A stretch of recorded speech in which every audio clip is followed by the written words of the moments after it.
कि हर सिटी की अपनी एक कहानी है। पिछले एपिसोड में ओसाका ने हमें एंटरटेनमेंट दिया, नारा ने नेचर के करीब लाए और हिरोशिमा ने हिस्ट्री से रूबरू करवाया। लेकिन अब हम पहुंच गए हैं उस शहर में जापान की जहां पहचान छुपी है। जी हाँ, टोक्यो, सपनों का शहर, रोशनी और इनोवेशन का शहर। इस एपिसोड में हम एक्सप्लोर करेंगे टोक्यो की अमेजिंग स्पॉट्स, देखेंगे कि आखिर क्यों हर साल लाखों लोग टोक्यो की तरफ खींचे चले आते हैं।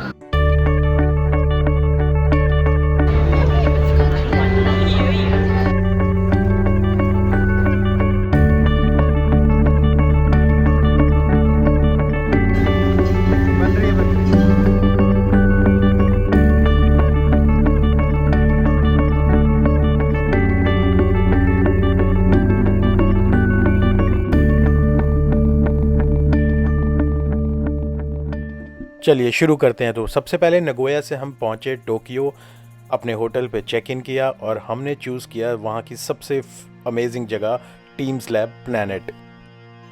यह एक डिजिटल आर्ट म्यूजियम है जहां आप सिर्फ पेंटिंग ही नहीं बल्कि खुद आर्ट का हिस्सा बन जाएंगे। यहाँ टेक्नोलॉजी, लाइट, साउंड और नेचर को मिलाकर ऐसा एक्सपीरियंस बनाया गया है जो दुनिया में कहीं और देखने को नहीं मिलता है।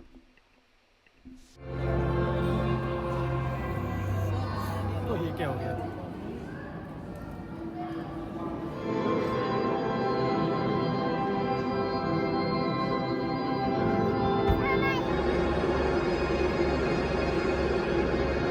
टीम लैब का सबसे फेमस अट्रैक्शन है। हज़ारों एलईडी लाइट और मिरर को मिला के एक ऐसा इल्यूजन क्रिएट करते हैं जैसे आपको ऐसा लगता है कि जैसे आप कुछ मेडिटेशन कर रहे हैं और एक दूसरी ही दुनिया में चले गए हैं।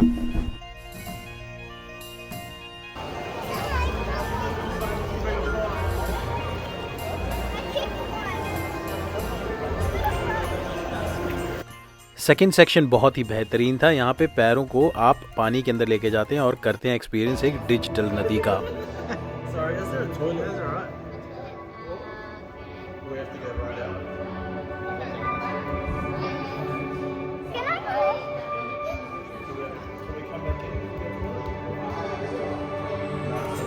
तो थर्ड सेक्शन पे हमें देखने को मिला ये रंग बिरंगे गुब्बारे, लाइटिंग और इन गुब्बारों का कलर का कॉम्बिनेशन म्यूज़िक के साथ बहुत ही अमेजिंग लग रहा था। फोर्थ सेक्शन था ये एक बहुत ही बड़ा एग एरिया, बहुत सारे एग्स थे जिसके अंदर लाइट्स जली हुई थी। ये एरिया बहुत ही मेरे लिए नया था और बच्चों ने बहुत पसंद किया।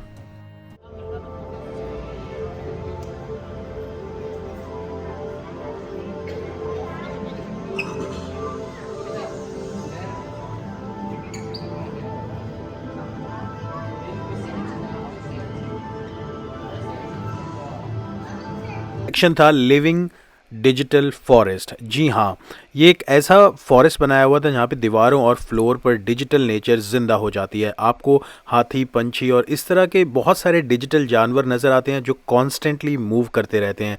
सबसे इंटरेस्टिंग बात यह है कि यहाँ पे कोई प्री रिकॉर्डिंग वीडियो नहीं है।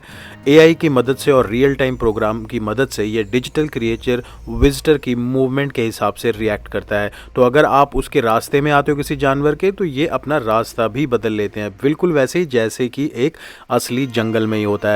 तो जंगल बुक की याद करवा दी। टीम्स लैब का ये कॉन्सेप्ट इंसान और नेचर के बीच की बाउंड्री को ही ख़त्म कर देता है। इसलिए अगर आप यहाँ जा रहे हो, कुछ नया देखने को मिलेगा और बल्कि पूरी आर्ट वर्क का हिस्सा बन जाओगे।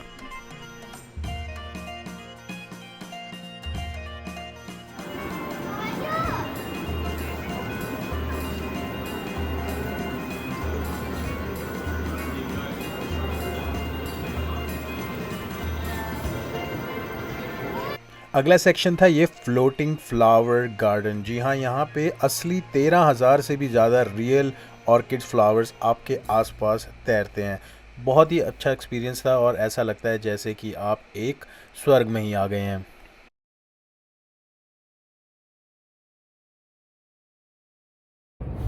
हेलो दोस्तों, वेलकम टू डे 7 एडवेंचर्स। तो कल आपने देखा होगा हम नेओगा से आ गए थे सीधा टोक्यो, और टोक्यो में हमने सबसे पहले गए टाइम्स लैब, जहाँ पे बहुत ही amazing art work, digital art work था। तो और मतलब आपको एक दूसरी दुनिया में ले जाता है। वो बहुत ही फोटोजेनिक प्लेस है, बहुत इन्जॉय होता है वहाँ पर। और सबसे बड़ी बात, मंदिर की तरह आपके जूते उतरवाने पड़ते हैं, वहाँ पे उतार देते हैं, लेकिन anyways it was a part of the journey. और आज हम टोक्यो में ही टोक्यो की मेन मार्केट में जाने वाले हैं, और हाची का जो एक पुतला था जो मूवी आई थी वो भी जाने वाले हैं, जो कि बहुत फेमस है जगहें। तो चले देखते हैं टोक्यो क्या हमारे लिए लेके आता है, और यहाँ के जो नए नए रंग और नई नई दुनिया को enjoy। आज की पहली लोकेशन टोक्यो शिबुया क्रॉसिंग, और हम इस टाइम पर हैं शिबुया बस। यहाँ पे एक स्काई टावर है, वहाँ से आपको पूरा 360 एंगल मिलता है नीचे।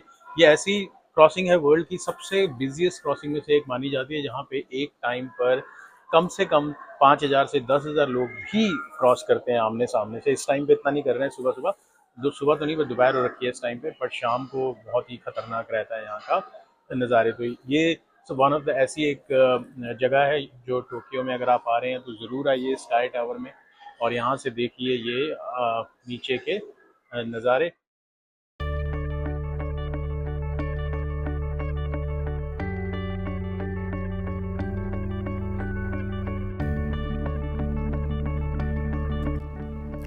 टोक्यो को अगर एक तस्वीर में समेटना हो तो शायद वो तस्वीर शिबायू क्रॉसिंग की ही होगी, जहां हर सेकंड ज़िंदगी अपनी पूरी रफ्तार से दौड़ती नज़र आती है। मैं कहूँगा कि ये क्रॉसिंग सिर्फ एक रोड क्रॉसिंग ही नहीं, बल्कि लाखों कहानियों का मिलन है, जहां हर सिग्नल पर ज़िंदगी कुछ पल के लिए रुकती तो है और फिर दोबारा दौड़ पड़ती है।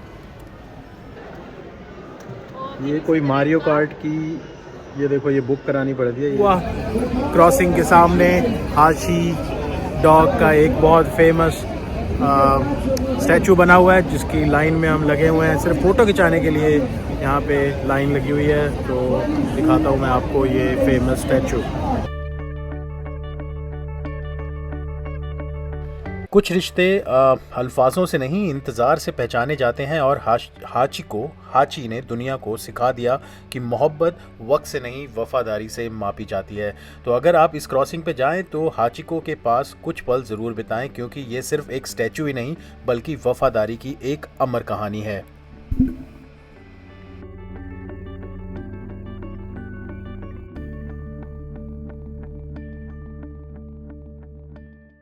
उसके बाद सोचा कि यहाँ की मार्केट को ही एक्सप्लोर किया जाए। लेकिन शिबुया में घूम रहे थे, लेकिन दिन हो या रात, यहाँ की एनर्जी कभी ख़त्म ही नहीं होती। एक नेक्स्ट लेवल भोकाल है इस जगह का। हर तरफ लाइट, शॉपिंग, कैफ़े और हज़ारों लोग आपको नज़र आते रहेंगे। यहाँ की सबसे ख़ास बात मैं अगर कहूँ तो ये दुनिया के बड़े बड़े फैशन ब्रांड में को लेकर छोटी जापानीज़ बुटीक तक आपको सब कुछ मिलता है। हर गली में कोई नई शॉप्स, नया रेस्टोरेंट और एक यूनिक एक्सपीरियंस आपका इंतज़ार करेगा। यहाँ पे आपको जापानीज़ स्ट्रीट फैशन का असली रंग देखने को मिलता है। कोई भी ट्रेंड अगर दुनिया में कहीं फेमस होता है तो आई थिंक उसकी शुरुआत यहीं से होती है। अजीब बात तो यह है कि इतनी भीड़ होने के बाद भी यहाँ घबराहट नहीं होती। हर इंसान अपनी जगह और अपनी स्पीड से चल रहा होता है। कोई धक्का मुक्की नहीं, कोई हॉर्न नहीं, कोई पोंपा पीपी नहीं, बस एक परफेक्ट रिदम से। शायद इसीलिए शिबुया को पसंद करते हैं लोग, क्योंकि यहाँ आप भीड़ का हिस्सा होकर भी खुद को खोया हुआ महसूस नहीं करते। अंत में ये कहूँगा कि भीड़ बहुत है मगर शोर नहीं, हर चेहरा अनजान है मगर डरा नहीं। टोक्यो की इस गलियों में कुछ अनोखी ही बात है।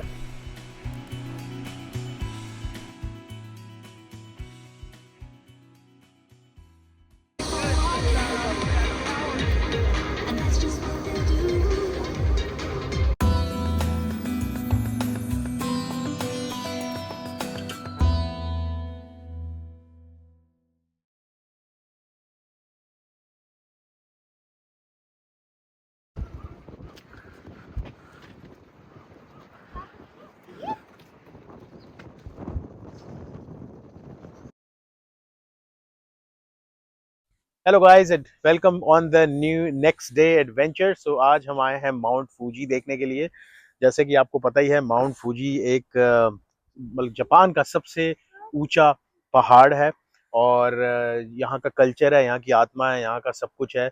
यूनेस्को में ये 2013 में हेरिटेज में ऑलरेडी लिस्ट हो चुका है। इसकी हाइट अराउंड 3,776 मीटर, सो लगभग 3.8 किलोमीटर ये ऊंचा है। बिल्कुल बीचों बीच है फूजी। अगर आपके आसपास के 2-3 लुकआउट जगहें हैं जहाँ पे आप इसको देख सकते हो। हमने ऐसी लोकेशन चूज़ करी जहाँ से बहुत अच्छा व्यू आता है, बहुत अच्छे फोटोजेनिक आते हैं, लेकिन अनफॉर्चुनेटली इस टाइम पे सारे बादल हैं, क्योंकि सुबह देखने का टाइम उसका होता है अराउंड 6 से 8 बजे के बीच में। बट हम यहाँ पे अराउंड 9 साढ़े 9 पहुंचे, तो लेट्स सी अभी वेट कर रहे हैं, क्योंकि क्या पता सब्र का फल मीठा होता है, तो आज थोड़ा सा दिख ही जाए माउंट फूजी की झलक। तो अभी बैठ के हम यहाँ पे वेट कर रहे हैं, लेट्स सी दिखेगा कि नहीं। लेकिन अगर आप जापान आए और माउंट फूजी आना तो बनता ही है, बिकॉज ये एक एक एक्सपीरियंस है, एक फीलिंग है। सारे पहाड़ दिख रहे हैं लेकिन अकेला माउंट फूजी ही नहीं दिख रहा। तो इधर आता है भाई माउंट फूजी, ये पर इन बादलों के पीछे छुप के बैठा हुआ है। ओ, घूंघट उठाओ बादलों के, दिखा दो हमें, दर्शन करा दो भाई। 2-3 घंटे हो गए हैं बैठे हुए। A few moments later. वो रही टिप, ये देखो, ये रही ये रही ये रही ये रही ये रही ये रही ये रही, ये देखो मेरे फोन से देखो भाई, ये है माउंट। वो देखो भाई, आ गया, वो रही थोड़ी सी पीक भाई। आ रहा है आ रहा है आ रहा है। फूफड़ जी नाराज थे, वो धीरे धीरे बाहर आ रहे हैं।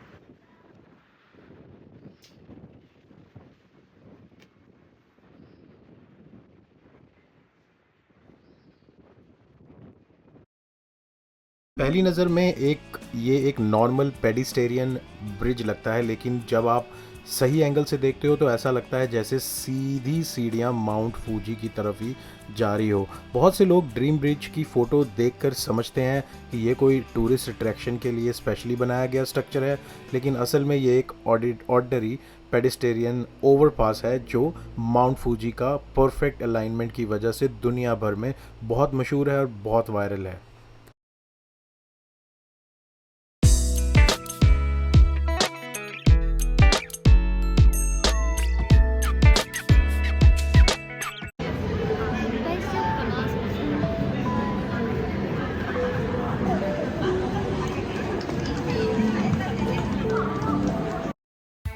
ये 3D कैट टोक्यो के शिंजुकू डिस्ट्रिक्ट में है।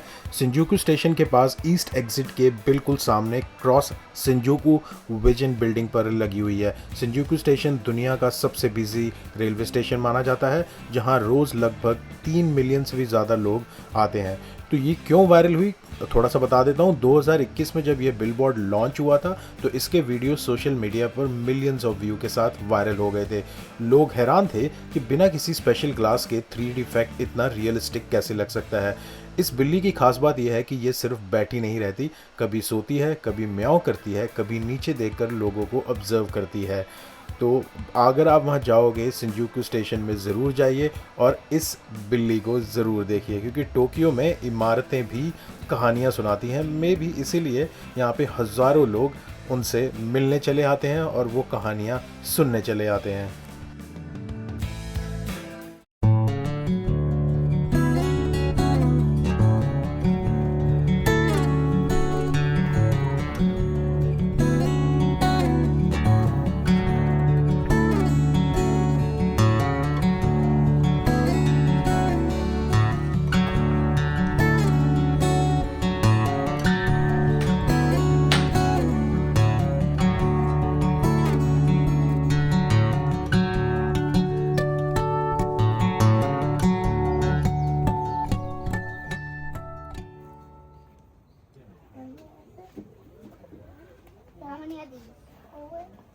दोस्तों, टोक्यो में एक ऐसी जगह जो देखने में बहुत शांत और सिंपल लगती है, लेकिन इसके पीछे एक बहुत ही प्यारी कहानी छुपी है। ये है गोटो कुजी टेम्पल, जिसे दुनिया भर में लकी कैट के टेम्पल से भी जाना जाता है। कहा जाता है कि 100 साल पहले एक समुराय इस टेम्पल के पास से गुजर रहा था, तभी टेम्पल की ही बिल्ली ने उसे एक पंजा हिला के अपनी तरफ बुलाया। जैसे ही समुराय उसके पास गया, उस जगह पर बिजली गिर गई। इस तरीके से समुराय की जान बच गई। तो इस जगह को एक बहुत ही लकी माना जाता है। आज लोग अपनी मन्नत पूरी होने पर यहाँ छोटी छोटी लकी कैट की मूर्तियाँ चढ़ाते हैं, इसीलिए सारी तरफ आप देखोगे हज़ारों एक सफ़ेद बिल्लियों के साथ आपको छोटे छोटे उनके पुतले दिखाई देंगे। हर बिल्ली का किसी न किसी उम्मीद, दुआ और शुक्रिया का प्रतीक है। मुझे सबसे खूबसूरत बात ये लगी कि यहाँ लोग पैसे या शान दिखाने नहीं आते, बल्कि ये लोग शुक्रिया करने आते हैं। जब उनकी कोई इच्छा पूरी हो जाती है तो एक लकी कैट लेके आते हैं और यहाँ रख देते हैं।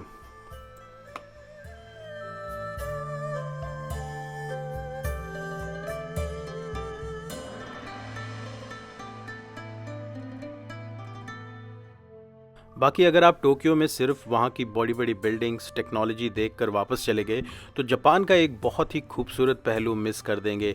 गोटोकुजी टेम्पल हमें याद दिलाता है कि कभी कभी सबसे बड़ी खुशकिस्मती एक छोटी सी उम्मीद और एक शुक्रिया में ही छुपी होती है। यहाँ पे लोग टेंपल में जाकर 2 बार झुककर और फिर 2 बार ताली बजाते हैं और फिर दुआ मांगते हैं। जापानीज़ कल्चर में इनको शिंटो ट्रेडिशन का हिस्सा माना जाता है। पहले झुकना मतलब रिस्पेक्ट दिखाना, ताली बजा के मतलब भगवान की स्पिरिट को अपनी तरफ आकर्षित करना, और फिर लोग मन ही मन में अपनी प्रार्थना करते हैं और आखिर में दोबारा झुककर सम्मान देते हैं। इसी मंदिर के बाहर ये देखो आप, ये सुमो रेसलिंग का बना हुआ है सेक्शन। यहाँ हमारी भी रेसलिंग होती है।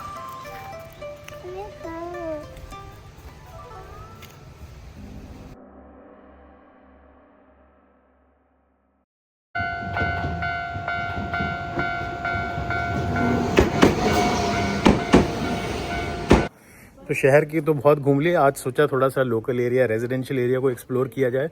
मेरे पीछे देख सकते हैं पूरा जैसे अपने देश में होता है और कहीं पे भी नॉर्मल सोसाइटीज़ में होता है, वैसा ही बहुत सिंपल तरीके से, बहुत क्यूट तरीके से, बहुत प्यारे तरीके से हर चीज़ बनी हुई है। लोग बहुत अच्छे हैं।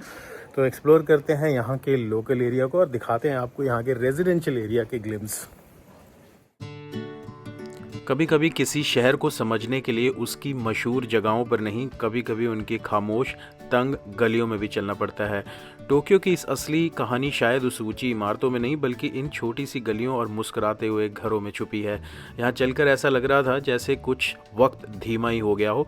भीड़ से दूर, शोर से दूर, बस एक ऐसी ज़िंदगी जो सिंपल है लेकिन बहुत ही खूबसूरत है। इस जगह का नाम था सातागया, जो टोक्यो के सबसे बड़े और बहुत ही डिज़ायरेबल रेजिडेंशियल वार्ड में से एक है। वैसे ही चले गए बिना प्लान के, लेकिन लोकल रेजिडेंशियल एरिया को एक्सप्लोर करके बहुत अच्छा लगा।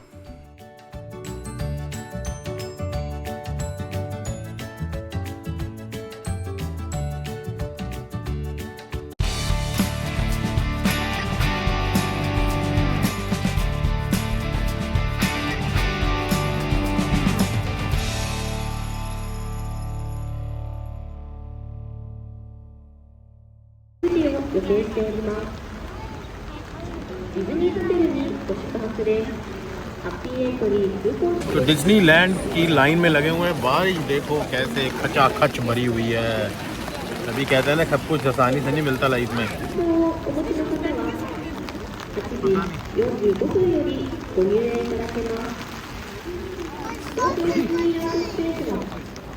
तो डिज्नीलैंड पहुंच गए हैं। यहाँ पे आप ले रहे हैं राइडें। तो देखते हैं कैसा रहेगा। आपका मॉल थोड़ा गीला था सब कुछ, लेकिन सब कुछ परफेक्ट थोड़ी मिलता है लाइफ में। तो अभी तो मौसम थोड़ा बहुत खुल गया है, तो लेट्स सी कैसा रहेगा। ये पहली राइड पे पहुंच गए। हमारा अगला नंबर है excited to caddy, excited to caddy. ला ला ला ला ला।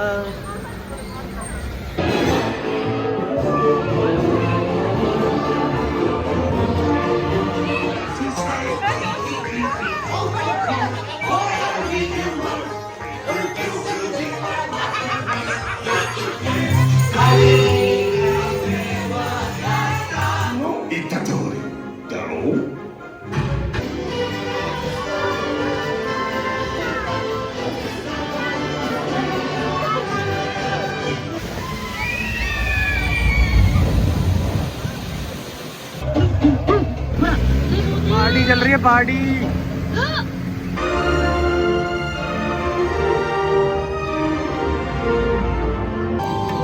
ताजमहल।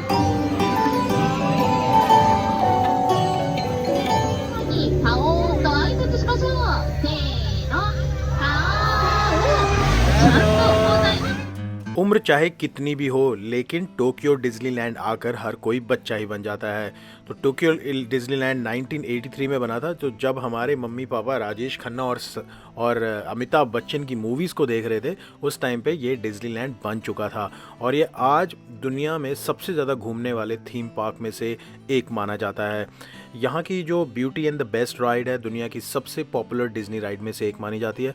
बल्कि यहाँ पे जो इनकी परेड्स होती हैं, डिज्नी कैरेक्टर्स और रात का जो फायरवर्क्स शो भी होता है, वो भी बहुत ही मैजिकल है। अगर आप जापान घूमने आए हो तो टोक्यो डिज्नीलैंड आपकी बकेट लिस्ट में ज़रूर होना चाहिए। कुछ थोड़ा बता दूं कि अगर जितनी जल्दी हो जाए वहाँ चले जाएं। हम बारिश में भी सुबह 7 बजे वहाँ पहुँच गए थे। 9 बजे इनका गेट खुलता है। यहाँ कुछ घंटे बिताने के बाद आपको अपने बचपन में ये वापस ले जाएगा।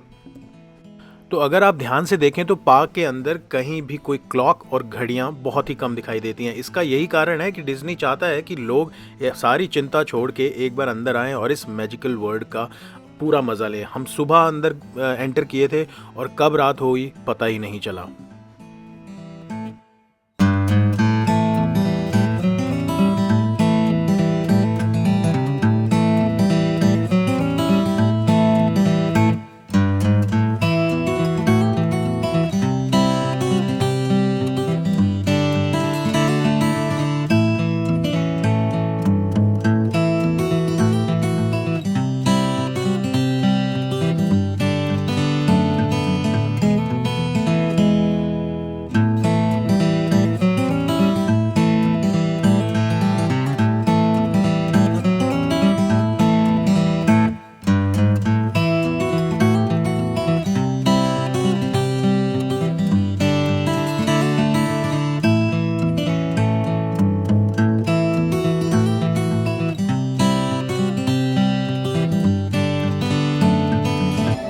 बचपन में तो बहुत देखी है ये वाली घोड़े वाली राइड, आज कर ही लेते हैं। सोचा कि माहौल भी है, दस्तूर भी है, आए हुए हैं तो ये बचपन की यादें ताज़ा कर ही लेते हैं।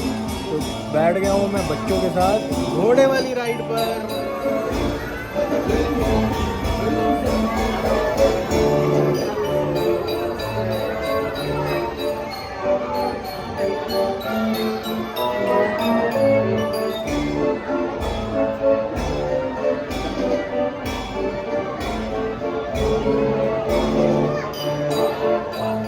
अगर आपने पायरेट्स ऑफ कैरिबियन मूवी देखी है तो आपको कैप्टन जैक स्पैरो ज़रूर याद होगा। लेकिन क्या आप जानते हैं कि ये राइड फिल्मों से भी पुरानी है? सबसे पहले ये अट्रैक्शन 1967 में डिज्नीलैंड कैलिफोर्निया में शुरू हुई थी और बाद में इस राइड से इंस्पायर होकर पूरी pirates of Caribbean movie series बनाई गई थी। मेरी डिज्नीलैंड के अंदर सबसे फेवरेट यही राइड रही।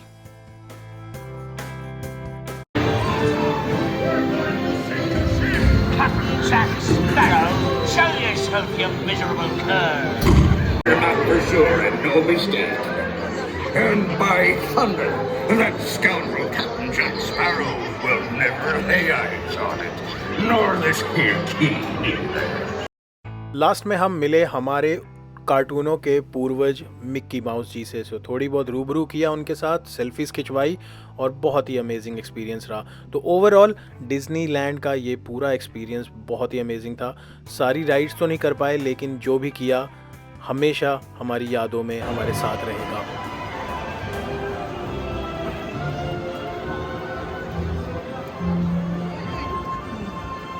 टोक्यो जापान का मॉडर्न फेस है तो क्योतो उसकी हिस्टोरिक और ट्रेडिशनल साइड है। तो ये था अब तक का टोक्यो का सफ़र। अब बारी थी जापान की पुरानी राजधानी और हमारे जापान ट्रिप की सबसे अमेजिंग डेस्टिनेशन, जहां 2000 से भी ज़्यादा मंदिर और श्रीन्स हैं।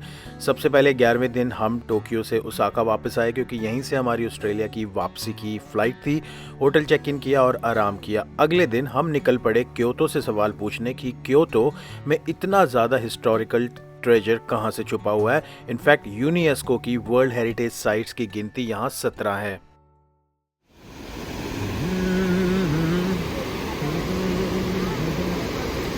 ला ला ला ला ला ला।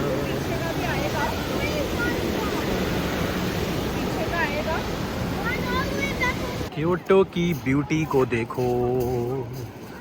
ये एक ऐसी जगह है जहाँ पे आना बनता ही बनता है। क्या जगह है, क्या वाइब्स हैं, क्या नेचुरल ब्यूटी, वो भी फिल्टर के साथ, बिना फिल्टर के साथ, नेचुरली।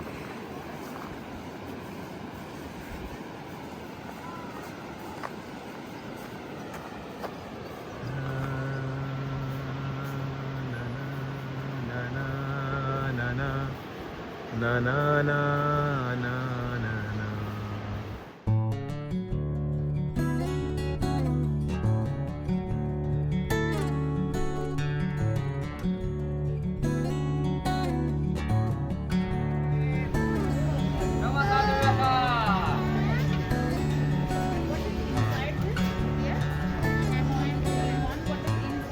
तो दोस्तों इस समय हम हैं क्योतो के आरशियामा इलाके में।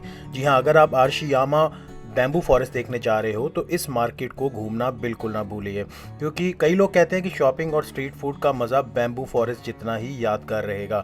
यहाँ पे ज़्यादातर मंदिरें नहीं बल्कि traditional market, local food culture से के लिए भी ये मार्केट बहुत ज़्यादा फेमस है। सबसे ज़्यादा मज़े की बात तो यह है कि जब आप उस स्ट्रीट में चलते हो तो ऐसा लगता है कि आप एक मॉडर्न जापान से निकल कर एक पुराने जो जापान में आ गए हो। छोटी छोटी दुकानें, लकड़ियों की इमारतें और शांत माहौल की वजह से ये टूरिस्ट की फेवरेट जगह बन गई है। यहाँ की माचा ग्रीन टी प्रोडक्ट पूरी दुनिया में मशहूर है, क्योंकि क्योतो को जापान की माचा कैपिटल भी माना जाता है। देख रहे हैं कि हम टेनरु जी टेम्पल के बिल्कुल बाहर है। ये टेम्पल 700 साल पुराना है, लेकिन टाइम कम होने की वजह से हमने सोचा सबसे पहले हम बैम्बू फॉरेस्ट को देखें।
क्योटो शहर के इस मंदिरों में आए हैं। वीडियो आपने देख ली होगी, जगह कितनी ज़्यादा सुंदर है, मैं शब्दों में बयान नहीं कर सकता हूँ। हर एक जगह, यहाँ पे हर एक कोना अपने आप में एक मतलब नेक्स्ट लेवल है।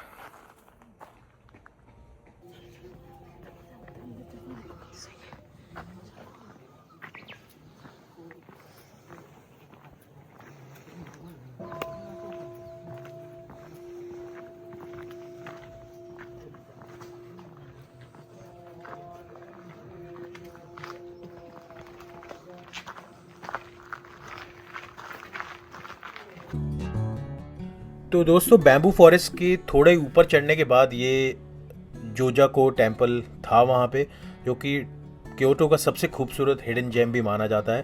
ज़्यादातर टूरिस्ट बैम्बू फॉरेस्ट देख के वापस चले जाते हैं, लेकिन क्योटो की ये सबसे शानदार जगह को मिस कर देते हैं। ये लगभग 400 साल पुराना मंदिर है, मैंने पता लगाया था। ये 1596 में ये मंदिर बना हुआ है। वहाँ पर पहुँच के ऐसा लगा जैसे कि आप किसी अलग ही दुनिया में आ गए हो। मैं सच कह रहा हूँ, अगर आप थोड़ा वक्त भी वहाँ बिताएंगे तो आपको ऐसा लगेगा कि दुनिया और सब कुछ रुक ही गया है। सबसे खास बात यहाँ का माहौल बहुत ही शांत था। शहर की भीड़ भाड़ से दूर सिर्फ पेड़ों की आवाज़, पंछियों की आवाज़, मंदिर की शांति आपको एक अलग ही दुनिया में ले जाएगी। मैंने सुना है कि ऑटम के मौसम में ये जगह बहुत ही मशहूर हो जाती है, क्योंकि पूरे मंदिर में लाल और नारंगी रंग के सुनहरे पेड़ों के पत्ते दिखाई देते हैं। तो ये बहुत ही सुंदर लगती है ऑटम के टाइम पे। तो लेकिन अगर आप थोड़ा और जाएंगे तो आप पूरे क्योतो को देख सकते हैं और समझ आता है कि क्यों जापानीज़ लोग को इतनी शांति और नेचर को इतना इम्पोर्टेंस देते थे। तो क्योतो आने वाले लोग बैम्बू फॉरेस्ट तो देखते हैं, लेकिन असली जादू तो इस पहाड़ी पे ही छिपा है, जहाँ से पूरा क्योतो आपके नज़रों के सामने बिछ जाता है।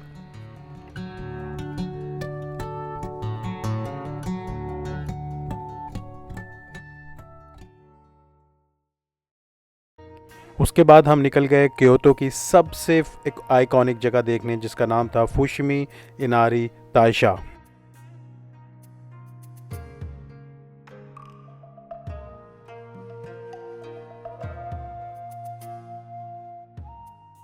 तो जब आप एंट्रेंस पे पहुंचोगे तो यहाँ पे सबसे पहले आपको एक बहुत बड़ा सुंदर मेन गेट दिखेगा।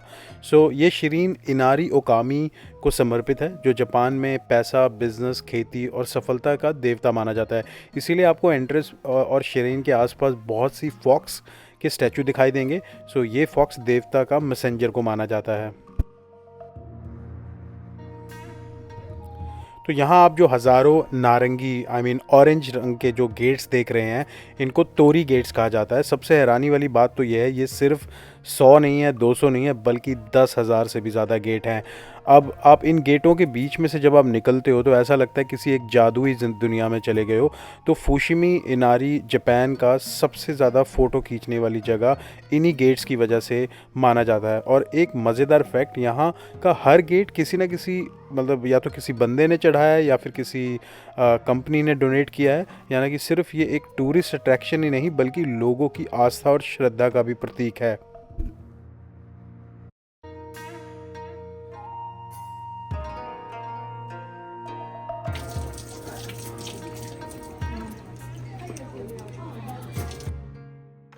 ये पूरा ट्रैक 4 से 5 किलोमीटर का है, लेकिन लगभग आधा रास्ता चढ़ने के बाद आप योत्सुत्सुजी इंटरसेक्शन पहुंचते हो। ये वही जगह है जहां से पूरा क्योटो सिटी दिखाई देता है। बहुत से टूरिस्ट यहीं तक आते हैं और हम भी यहीं तक गए, क्योंकि यहां से आपको बेस्ट सिटी व्यू मिलता है, भीड़ कम होती है और सनसेट तो बहुत ही अमेजिंग लगता है।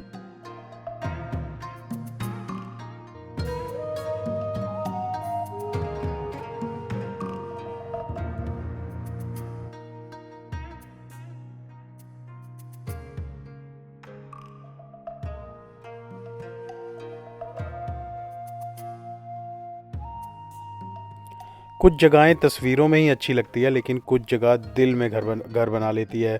इस नारंगी दरवाज़ों के बीच चलते चलते हमें कुछ ऐसा ही लगा।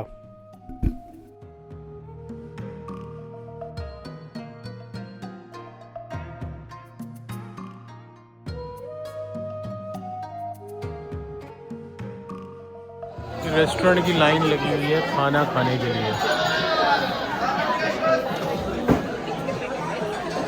वो लाइन यहाँ तक खाने की लाइन है ये भाई।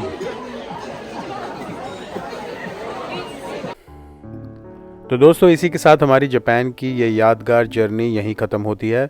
तो लास्ट दिन हमने ओसाका को थोड़ा और एक्सप्लोर किया, कुछ शॉपिंग की और फिर वापस हमें शाम की ऑस्ट्रेलिया के लिए अपनी फ़्लाइट पकड़नी थी। उम्मीद है आपको हमारे दोनों एपिसोड पसंद आए होंगे और हमारी फैमिली के साथ इस सफ़र ने आपको आपके जापान ट्रिप प्लान करने में थोड़ी बहुत मदद तो ज़रूर की होगी। अगर इस वीडियो आपको पसंद आया हो तो प्लीज़ लाइक, कमेंट और शेयर करना मत भूलिए और चैनल को सब्सक्राइब करके बेल आइकन को ज़रूर प्रेस कीजिए, ताकि ऐसी और फैमिली एडवेंचर आप तक सबसे पहले पहुंच सके। अंत में कुछ कहूँगा, सफ़र सिर्फ नई जगह देखने का नाम नहीं होता, बल्कि नई यादें बनाने और उन्हें अपनों के साथ बांटने का नाम होता है। मिलते हैं अगले सफ़र में एक नई डेस्टिनेशन में एक नई कहानी के साथ। तब तक के लिए टेक केयर, स्टे सेफ और कीप एक्सप्लोरिंग। जापान से हमने अपना सफ़र ज़रूर ख़त्म किया, लेकिन यहाँ की यादें हमारे साथ हमेशा रहेंगी। एरिगातो जापान।